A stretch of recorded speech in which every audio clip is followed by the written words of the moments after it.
नमस्कार दोस्तों, कैसे हैं आप सभी। दोस्तों, आज हम बात करने वाले हैं एक ऐसी शख्सियत के बारे में जिनका आज जन्मदिन है और जो कि भारत के संविधान के निर्माता कहे जाते हैं। एक बेहतरीन पॉलिटिशियन, एक बेहतरीन चिंतक, समाज सुधारक और भी न जाने किन किन शब्दों से उन्हें पुकारा जाता है और उनका नाम है बाबा साहेब भीमराव अंबेडकर।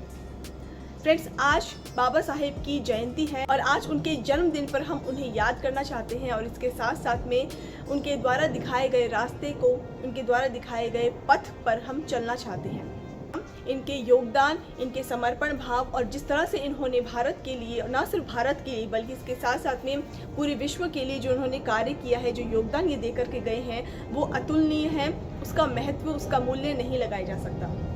हम सभी ने अपने अपने बचपन में टेक्स्ट बुक में, स्कूल्स में, कॉलेजेस में उनके बारे में पढ़ा है। हमारे पॉलिटिकल साइंस के सब्जेक्ट में भी एक अलग से एक लेसन था उनके ऊपर।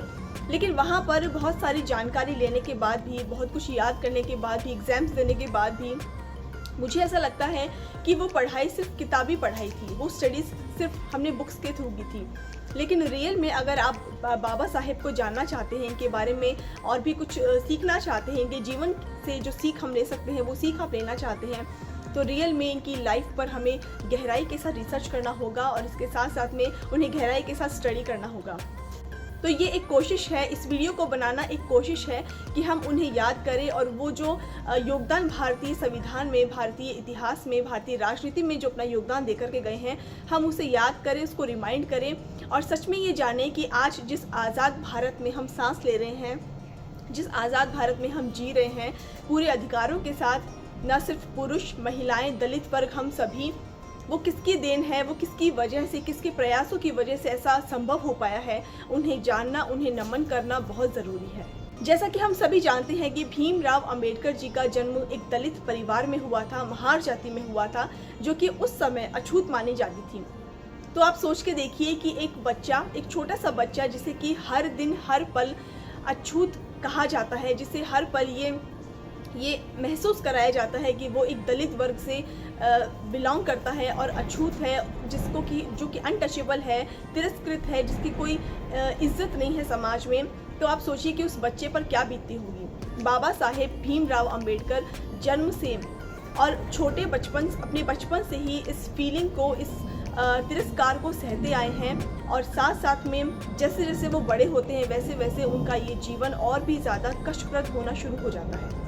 लेकिन इतनी संघर्षों के बावजूद भी, इतना सब होने के बाद भी उन्होंने हार नहीं मानी और अपनी इन सभी परेशानियों के होने के बावजूद वो हमेशा आगे बढ़ते गए और साथ साथ में न सिर्फ खुद आगे बढ़े बल्कि अपने समाज को, दलित वर्ग को भी आगे तक लेकर के गए और उन्हें समानता का अधिकार दिलवाया। उनके जीवन के बारे में बहुत सारे रोचक तथ्य हैं, बहुत सारे रोचक किस्से, कहानियाँ हैं जो कि एक इंसान को, एक भारतीय को ज़रूर जानना चाहिए। इन्होंने न सिर्फ भारत में बल्कि पूरे विश्व में ऐसी ख्याति प्राप्त की है जिसे कि आज पूरा विश्व मानता है, जानता है और नमन करता है। तो ये बहुत ज़रूरी हो जाता है कि अगर विश्व में उनकी ख्याति व्याप्त है, विश्व में अगर उनको सम्मान दिया जा रहा है, उन्हें याद किया जाता है, तो जहाँ से वो बिलोंग करते हैं, जहाँ पर उनका जन्म हुआ है, उस जगह, उस देश में उन्हें वो पूरा सम्मान ज़रूर मिलना चाहिए और उस देश के हर एक नागरिक को उन्हें ज़रूर याद करना चाहिए। दोस्तों, आप जानते हैं कि भारतीय झंडे पर जो अशोक चक्र बना हुआ है, ब्लू कलर का जो चक्र बना हुआ है, वो किसकी देन है। पहले जब हमारे भारतीय झंडे का निर्माण हो रहा था तो उस समय ये चक्र उपस्थित नहीं था उस पर, लेकिन भीमराव अंबेडकर जी के प्रयासों की वजह से इंडियन फ्लैग में इंक्लूड किया गया और आज जो स्वरूप है भारतीय झंडे का वो उन्हीं की देन है।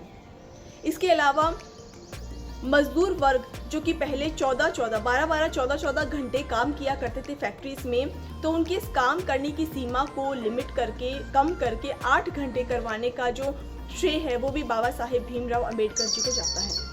तो अपने आप में मजदूर वर्ग के लिए ये बहुत ही खुशनसीबी की बात है कि भीमराव अंबेडकर जैसे इंसान भारत में हुए जिनके प्रयासों की वजह से उनके कार्य करने की जो समय सीमा है वो 14 घंटे से घट करके 8 घंटे पर लेकर के आए हुए।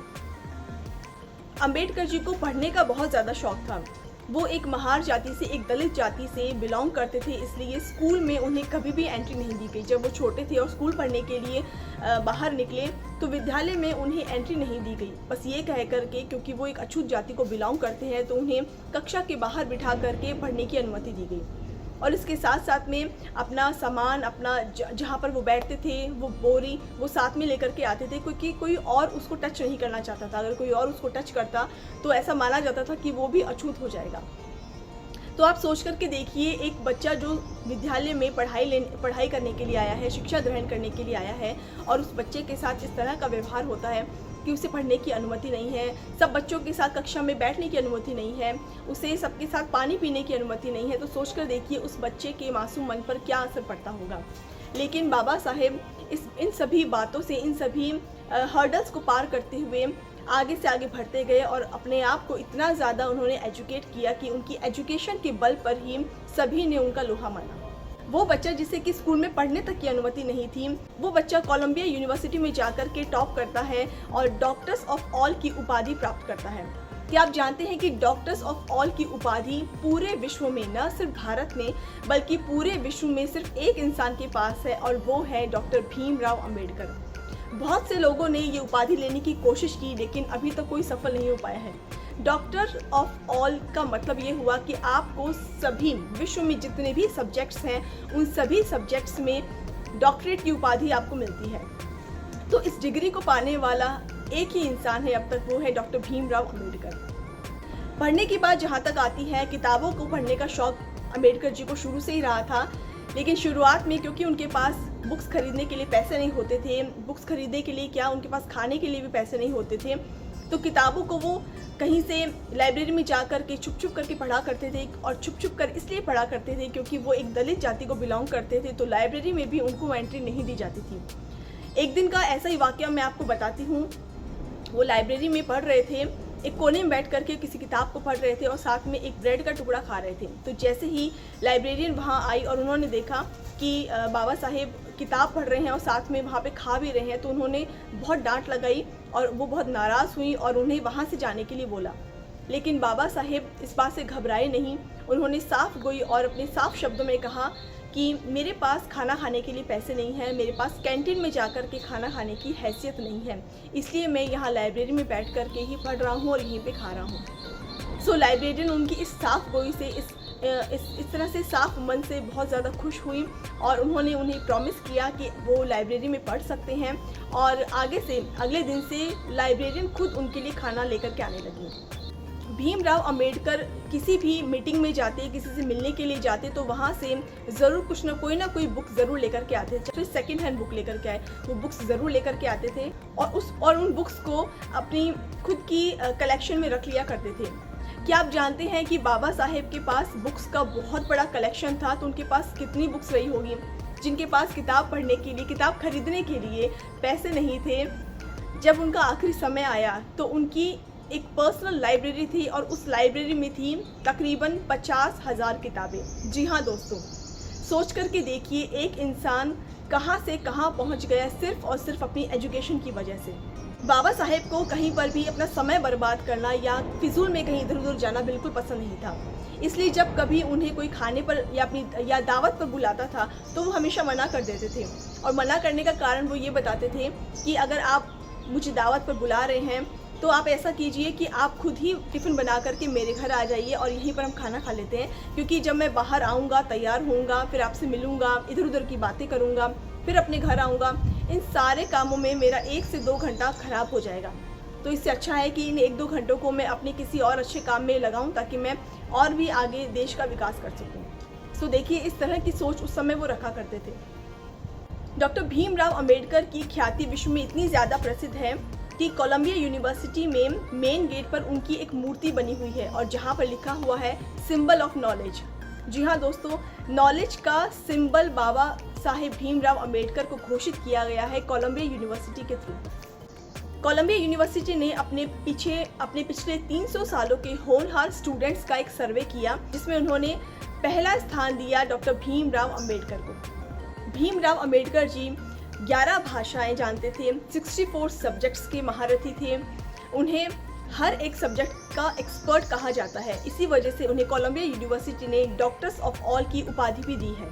डॉक्टर भीमराव अंबेडकर ने संघर्षों के चलते न सिर्फ अपनी एक अलग पहचान बनाई है, बल्कि इसके साथ साथ में एक दलित वर्ग, एक नए वर्ग को भी एक पहचान दी है, प्रोग्रेसिव किया है।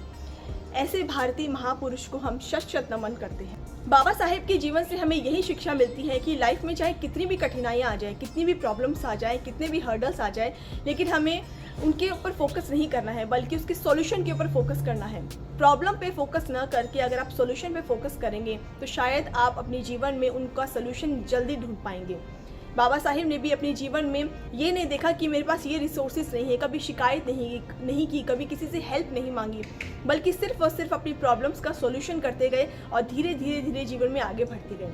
उनके जीवन से हमें एक और बड़ी शिक्षा मिलती है कि एजुकेशन को अपना वेपन बनाइए, एजुकेशन को अपना टूल बनाइए, अपने आप को एजुकेशन के थ्रू इतना काबिल बनाइए कि आपको किसी और चीज़ की ज़रूरत ही ना पड़े। एजुकेशन के थ्रू अपने अंदर स्किल्स को डेवलप कीजिए और इस तरह से एक सुंदर भारत का निर्माण करने में सहयोग दीजिए। धन्यवाद।